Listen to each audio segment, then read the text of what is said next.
start with an example to find modulus and argument of a complex number. So the question is, find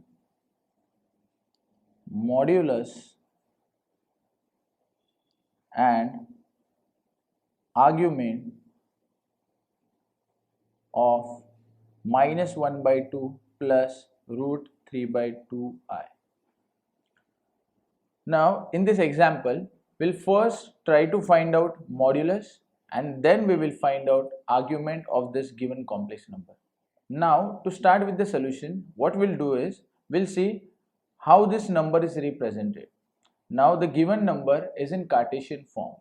So what we'll do is, we will compare this given number with the Cartesian form of a complex number and we'll try to evaluate the x and y part.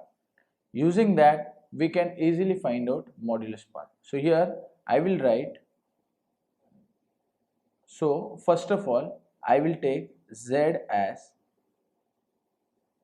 given number, so minus 1 by 2 plus root 3 by 2i. Next we will compare it, so I'll say comparing with Cartesian form, which is nothing but x plus iy. We will get x equal to minus 1 by 2 and y equal to root 3 by 2. Now as we want to find out modulus, we all know the formula for modulus, which is nothing but square root of x square plus y square. So here x is minus 1 by 2 and y is root 3 by 2. So we will get square root of minus 1 by 2 the whole square plus root 3 by 2 the whole square, which will give us 1 by 4 plus 3 by 4 and ultimately will give us 1. So modulus is equal to 1. Now the next part is to find out argument, which is nothing but theta. Now we all know that argument of any complex number z is equal to theta, which is nothing but tan inverse y by x. But let me tell you, my friends, the argument of z function is a multi-valued function. Now what is meaning of multi-valued function? It means this function has multiple values. It means it has multiple answers. But which answer we have to consider over here? So here, whenever we want to find out argument in complex number, we will always consider principal value of this arg z. Now what is principal value? Principal value is value of theta between pi to minus pi. It means whenever we will find value of this arg z, it will be between minus pi to pi. Why? Because we are finding principal value of this arg z. Now to find out this value of theta, that is arg z, there is a technique. So I'll tell you how to find out the value of theta very easily.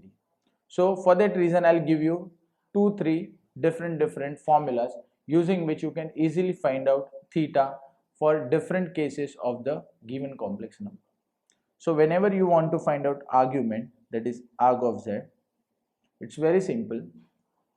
If your given complex number is in the first quadrant, now why I'm telling you, because if you'll observe here, the x part is negative and y part is positive, and we all know that we can represent any complex number in the geometric form. So if we will try to plot this complex number in geometric form, x is negative and y is positive, we will get this number in the second quadrant. So let's say this number is somewhere over here. So let's take this point as P. So P is nothing but this complex number. So we can draw this and we'll get segment OP. Now whenever we want to find out principal value or the argument of z, it is nothing but angle theta, which this OP is making with the positive real axis. and this x is x and this is y. So ultimately you want to find out this angle theta.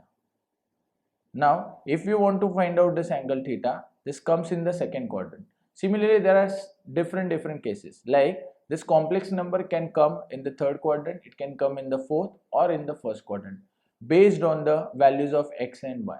So in the first quadrant you will get x and y both are positive because both axes are positive. In the fourth quadrant you will get x as positive but y as negative, and in the third quadrant you will get both the values as negative. So wherever it lies, if you want to find out, there are set of formulas using which you can easily find out the number. So arc z is equal to theta if your number is in first quadrant or in the last quadrant, which means if x is greater than 0 or y can be anything, then arc z is equal to theta. Next, if the given complex number is in the second quadrant, your arc z will be theta plus pi. It means if x is less than 0 and y is greater than 0, it is second quadrant. So in the second quadrant, y is always greater than 0, it is positive, and x is negative. In third quadrant, answer is theta minus pi. It means x is again less than 0 and y is also less than 0 here in the third quadrant. And for the final quadrant, that is fourth quadrant, I have already given you the formula. So using these formulas you can easily find out value of argument. But there are certain cases which I'll tell you. For example, if x is equal to 0 and y is greater than 0, then what happens? It means the denominator is 0 and numerator is a positive number. In that case, we all know that we will get infinity, that is positive infinity, because denominator is 0. So in such case, tan inverse of infinity will give us pi by 2. Another case, if x is 0 but if y is less than 0, it means denominator is 0 but numerator is negative number. In that case, we will get negative infinity, and tan inverse of negative infinity is ultimately minus pi by 2. But what happens if x is also 0 and y is also 0? If both are 0, then we all know that it becomes indeterminate form. It means you cannot determine it. So these are the different set of formulas using which you can easily find out value of arc z. So now let's see how to find out value of the given question. So here you can see x is negative, y is positive. Using the formula of arc z, theta is equal to tan inverse of y by x. What is y? Y is root 3 by 2 upon minus 1 by 2, which is value of x. It will give us tan inverse of 2 and 2 gets cancelled out. We will get minus of root 3. So now it has become a formula tan inverse of minus x. Now we all know tan inverse of minus x is nothing but minus tan inverse x. So it will give us tan inverse of root 3 is nothing but 60, which is nothing but pi by 3. So we will get theta as minus pi by 3. But this is not our answer. As we all know that our complex number is in the second quadrant. For second quadrant, the formula is theta plus pi. So arc z is nothing but theta is minus pi by 3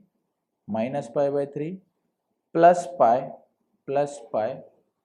It will give us 2 pi by 3, and this is the right answer.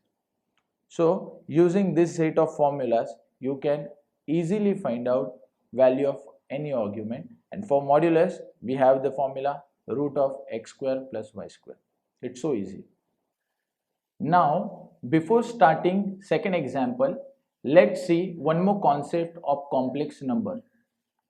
Now let's say z is a complex number in polar form, which is nothing but r into cos theta plus I sin theta. Here let's assume r, which is modulus, is equal to 1.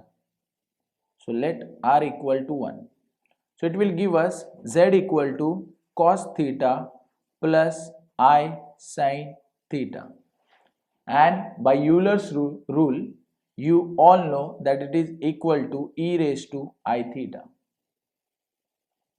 Now, if I want to find out 1 upon z, then let's see what happens. So it will ultimately become 1 upon z is nothing but e raised to I theta, and it will give us e raised to minus I theta.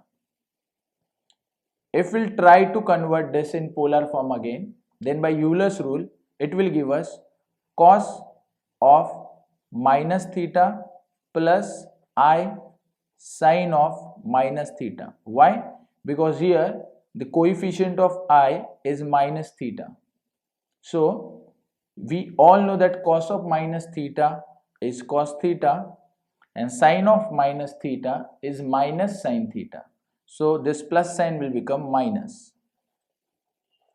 So it means 1 upon z will give us answer as cos theta minus I sin theta. So whenever we have any complex number in positive format, and if we want to find out reciprocal of it, that is 1 upon z, then the sign will become negative. Or if the sign is negative in the original complex number, and if we are trying to find out reciprocal of the complex number, it will become positive. So using this concept, we will solve second example based on the concept.